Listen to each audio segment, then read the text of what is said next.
আসসালামু আলাইকুম ওরহমতুল্লাহি ওবরাকাতু। নাহমাদুহু ওয়া নুসাল্লি আলা রাসূলিহিল করিম, আম্মা বাদ। সম্মানিত দর্শকবিন্দু, আজকে আমরা আলোচনা করব হজ প্রসঙ্গে। সর্বপ্রথম আমরা জানব হজের শাব্দিক অর্থ কী। হজের শাব্দিক অর্থ হলো কোনো মহৎ কাজের ইচ্ছা করা।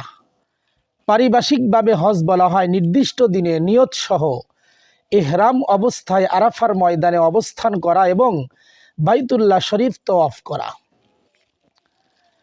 হজরত ইব্রাহিম আলাইহিস সালাম কাবা ঘরের পুনর্নির্মাণ কাজ শেষে আল্লাহ তাআলার নির্দেশে মাকামে ইব্রাহিমে দাঁড়িয়ে হজের ঘোষণা দিলেন। তার এই ঘোষণা তখন দুনিয়ায় বিদ্যমান এবং কিয়ামত পর্যন্ত আগমনকারী সকল মানুষের কানেই পৌঁছে দেওয়া হয়। আল্লাহ তাআলা কিয়ামত পর্যন্ত যাদের ভাগ্যে হজ পালন করার সৌভাগ্য লিখে রেখেছেন, শুধুমাত্র তারাই সেদিন হজরত ইব্রাহিম আলাইহিস সালামের উক্ত আহ্বানে সাড়া দিয়ে লাব্বাইক আল্লাহুম্মা লাব্বাইক বলেছিলেন। এটা হলো হজের ঘোষণা। হজ ফরজ হওয়ার দলিল কি? আল্লাহ তাআলা কুরআনুল কারীমে ইরশাদ করেন, ওয়ালিল্লাহি আলান নাসি হিজ্জুল বাইতি মান ইসতাতাআ ইলাইহি সাবিলা ওয়ামান কাফারা ফাইন্নাল্লাহা গানিয়্যুন আনিল আলামিন। অর্থাৎ আল্লাহর সন্তুষ্টি লাভের উদ্দেশ্যে মানুষের উপর এ গৃহে হজ করা অবশ্য কর্তব্য, কিন্তু তা সকলের জন্য নয়। যে সেখানে যাওয়ার সামর্থ্য রাখে আর যে তা না মানে, আল্লাহর কোনো ক্ষতি হবে না, বরং আল্লাহ বিশ্বজগতের কারো মুখাপেক্ষী নন। হাদিস শরীফে বর্ণিত আছে, রাসূল করিম সাল্লাল্লাহু আলাইহি ওয়াসাল্লাম একদা ভাষণ দানকালে বললেন, হে লোক সকল, তোমাদের উপর হজ ফরজ করা হয়েছে, সুতরাং তোমরা হজ পালন করবে। তখন এক ব্যক্তি বলল, ইয়া রাসূলুল্লাহ, প্রত্যেক বছরই কি হজ করতে হবে? তিনি চুপ রইলেন। এমনকি সে 3 বার কথা জিজ্ঞেস করলো। অতঃপর তিনি বললেন, যদি আমি হ্যাঁ বলতাম তবে প্রতি বছরই হজ করা ফরজ হয়ে যেত, আর প্রতি বছর হজ করা ফরজ হলে তোমরা তা আদায় করতে সক্ষম হতে না। হজ ও উমরার ফজিলত। হাদিস শরীফে বর্ণিত আছে, হজরত আবু হুরাইরা রাদিয়াল্লাহু তাআলা আনহু থেকে বর্ণিত, রাসূল করিম সাল্লাল্লাহু আলাইহি ওয়াসাল্লাম ইরশাদ করেছেন, এক উমরা অপর উমরা পর্যন্ত মাঝের সময়ের জন্য কাফফারা শুরু। এক উমরার পর যে সকল সগীরা গুনাহ হয়, পরবর্তী উমরার দ্বারা তা মাফ হয়ে যায়। সুবহানাল্লাহ। আর হজ্জে মাবরুর, যে হজে কোনরূপ পাপাচার সংঘটিত হয়নি আর তা আল্লাহর দরবারে গৃহীত হয়েছে, এবং যে হজের পর দুনিয়ার প্রতি ওয়ানিহা ও আখিরাতের প্রতি আগ্রহ জন্মে, এর পুরস্কার একমাত্র জান্নাত। সুবহানাল্লাহ। অন্য হাদিসের ভিতরে আছে, হযরত আবু হুরাইরা রাদিয়াল্লাহু তাআলা আনহু থেকে বর্ণিত, রাসূল করিম সাল্লাল্লাহু আলাইহি ওয়াসাল্লাম ইরশাদ করেছেন, যে ব্যক্তি আল্লাহর সন্তুষ্টি লাভের উদ্দেশ্যে হজ পালন করে আর হজরত অবস্থায় স্ত্রীর সাথে বিশেষভাবে মেলামেশা এবং এ সংক্রান্ত কথাবার্তা ও আচরণ করা থেকে বিরত থাকে এবং কোনরূপ পাপাচারে লিপ্ত না হয়, সে যেন নবজাতক শিশুর ন্যায় নিষ্পাপ হয়ে প্রত্যাবর্তন করে। সুবহানাল্লাহ।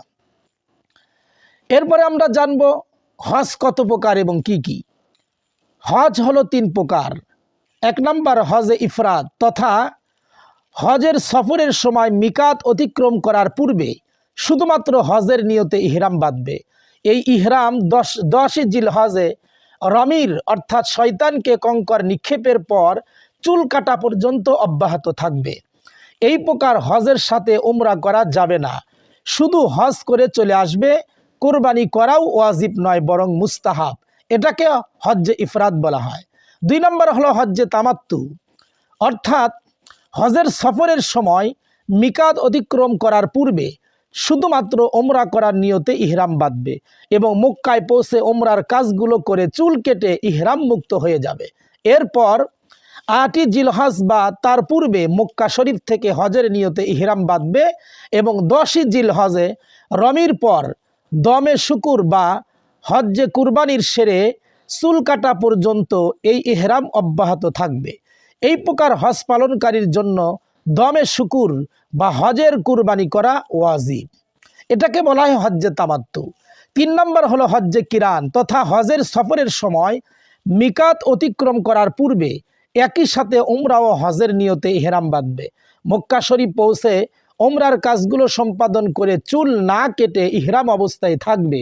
এরপরে 10ই জিলহজ রমির পর হজের কুরবানি সেরে চুল কাটা পর্যন্ত এই ইহরাম অব্যাহত থাকবে। এই প্রকার হজ পালনকারীর জন্য হজের কোরবানি করা ওয়াজিব।